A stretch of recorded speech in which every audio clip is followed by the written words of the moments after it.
Welcome back to Bent TV's AIDS 2014 preview. I'm Dean Beck. With me, Simon Ruth, CEO of the VAC, Victorian AIDS Council.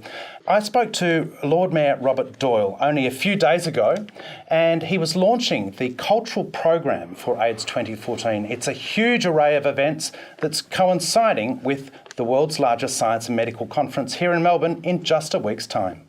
Melbourne's Lord Mayor is Robert Doyle. He's been a supporter of AIDS 2014 from the very, very beginning, and it's all coming to the fore.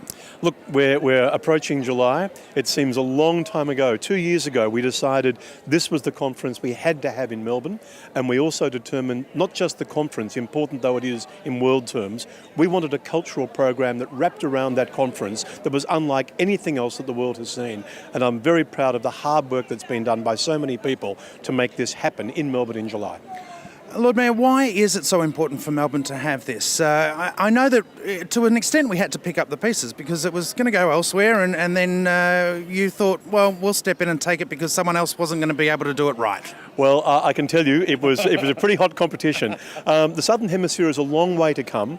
Many of the delegates who come out of Africa or Asia have not travelled at all before. So Australia is quite a difficult destination. And there was some pretty hot competition from cities like Istanbul. But we were determined to get this conference. And the reason for it is it's just so Melbourne. You know, it's the wider community. It's the importance of medical research. It's the latest in treatment. It's dealing with carers and sufferers of this pandemic. And it's also educative. So every element of this conference played into a part of Melbourne.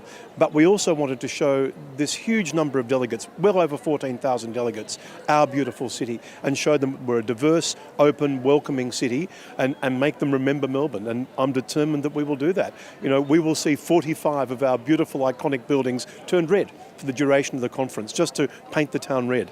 We will see performances from 60 different organisations, sporting groups like Melbourne Storm, the AFL, ice hockey, but also all of our cultural institutions banding together to make a complete festival as well as conference experience for those 14,000 visitors from all around the world. I can't remember an occasion that has brought all of those aspects of the City of Melbourne together over such a short period of time. No, this is the biggest and the best. This is the biggest conference Australia has ever staged, and Melbourne is the perfect place for it. And it's such a serious topic, you know, and so whether it's right at the very top end, the cutting edge medical research in the search for a vaccine against HIV and AIDS, or whether it's way down the other end, helping people to enjoy themselves and share experiences, you know, even in comedy settings, and the whole gamut in between. You're quite right. Nothing else quite like this in Melbourne. I'm very proud that we're going to be able to do it, and we will make it memorable for those 14,000 people. It's also an occasion for us to showcase the City of Melbourne like never before. Absolutely. I mean, we're getting, I think we're going to get 14,000 visitors, and we'll finish up with 14,000 ambassadors for our city. So I just ask people to be very aware of AIDS 2014 in our city in July. Be very aware of the events that are going on. Don't feel they're just for visitors. We want local people to enjoy them as well. But I want everybody in Melbourne to be an ambassador to these 14,000 people who are coming here for a serious conference, but nevertheless to also experience our city. Is there any indication as to how many people, how many locals are going to be mobilised during this? Look, I'm staggered by the number of people. I don't have a number count, but it goes all the way through from our medical researchers to our sporting organisations, to our medical community, you know, to our gay community, to our media organisations. There's hardly an element of city life that hasn't made a contribution to AIDS 2014 in Melbourne, and that's why I think it's going to be very special. I don't want to take away from the seriousness of this conference, though. It's a very important medical, scientific, sufferer and carer conference, but at the same time, we want them to be very proud that they are in Melbourne and to remember Melbourne as an absolutely signal conference in the AIDS conferences that travel around the world. Lord Mayor, as you'd be aware, there's a language in this space and it's quite difficult for some people to get their head around. It must have been a personal journey for you to get to this point yourself. Look, I think you'd all like to think that as you sort of go through your journey in public life in particular, you think to yourself, well, what makes up our community? It's made up of diverse people, it's made up of diverse beliefs, and yet we are one Melbourne. And that's our great strength. I hope as Lord Mayor, and I hope as a city, we are an inclusive city, not a city that excludes people, not a city that is prejudiced against people or shuns and shuts people out. I think there is still a great deal of stigma around this pandemic. And I think it's very important that we speak out to say that is not least of the outcomes of a conference like this, that stigma is unacceptable, as any stigma is in our city. So if I can do anything small from my side of the fence to say to people, that's not Melbourne. Stigma, prejudice, not accepting and tolerating, that is just not Melbourne. It's a costly exercise to put this on. How do you think this city will be repaid? It is very costly, and we had to stump up money first up, and I'm very proud that the city were the first to put up, I think, over $500,000, and then the state government and the federal government followed suit. But you need to do that up front for these big conferences, because otherwise the organisers are not confident that the conference can be staged properly. We were delighted to do that 2 years ago. We were delighted then to act as advocates. It's very costly, but I can promise you the rewards will be enormous. Just a couple of days ago, I spoke to over 170 different tourism and hospitality operators who will help us to support this conference. And that's an indication that, yes, it's a serious medical, clinical and sufferer conference, but it's also a very big event in our city. So in economic terms, it will be huge. In medical terms, it will be huge. In putting us on the map, it will be huge. We have one of the world's best in science in Sharon Lewin here. We're very fortunate to have her, and at a time when we constantly hear of Australia's best going overseas to continue their work, it's great to recognise her in this way. Professor Sharon Lewin is a gem. I said in my speech just then, don't collapse on me just yet, because she has worked so hard. And look, again, that's an element of Melbourne. There we have a world-recognised clinical researcher who is prepared to give her time over to this conference. Yes, it is in her area of expertise, but nevertheless, it is an enormous undertaking to be the co-chair, as Sharon is.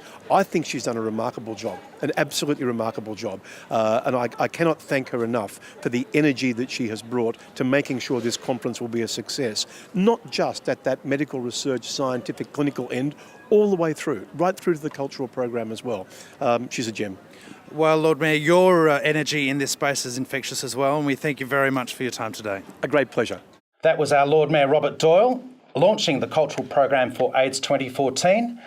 Now let's take a look at what Professor Sharon Lewin, co-chair of AIDS 2014, had to say that day.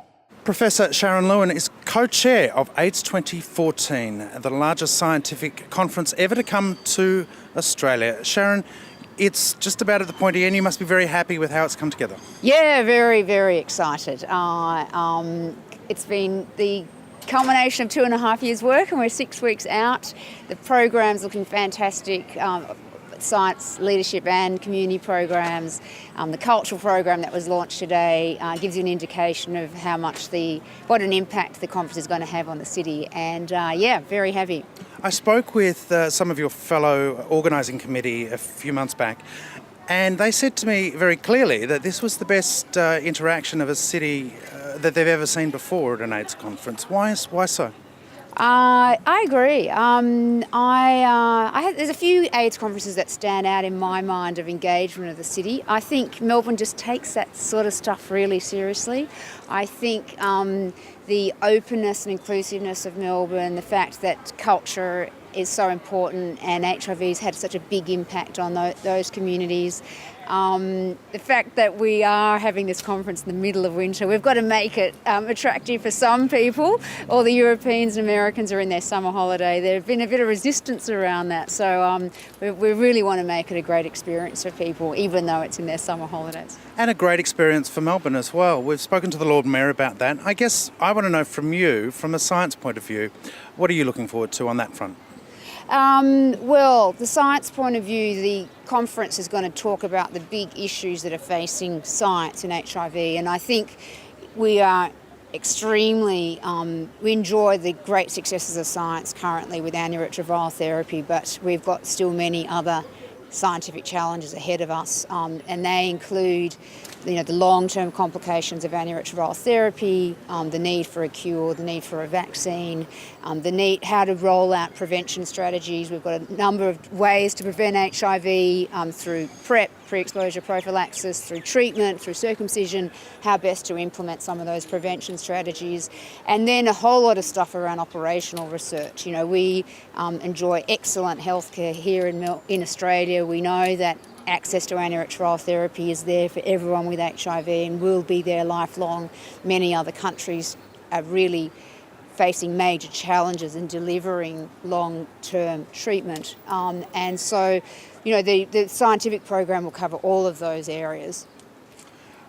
There's a lot for us to share with the world too. Australia's response to HIV in the early days was world leading, and there are nations that are starting out their journey now in that space, particularly with injecting drug use.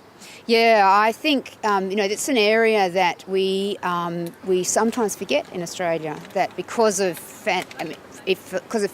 really progressive policies in the early 80s, allowing access to clean needles, we have very, very low rates of HIV in people who inject drugs. It's totally different in other parts of the world, such as Central Asia and other countries in the Asia-Pacific region, and even in the US, where HIV prevalence in people who inject drugs in some areas is really high. So I think that's an area that we're very proud of in Australia, and it's an area that I think we should be working with other countries in our region to implement similar sorts of strategies. It's something that we can share with the world. Professor Sharon Lewin, thank you very much for joining us on Ben TV. Pleasure, thanks very much.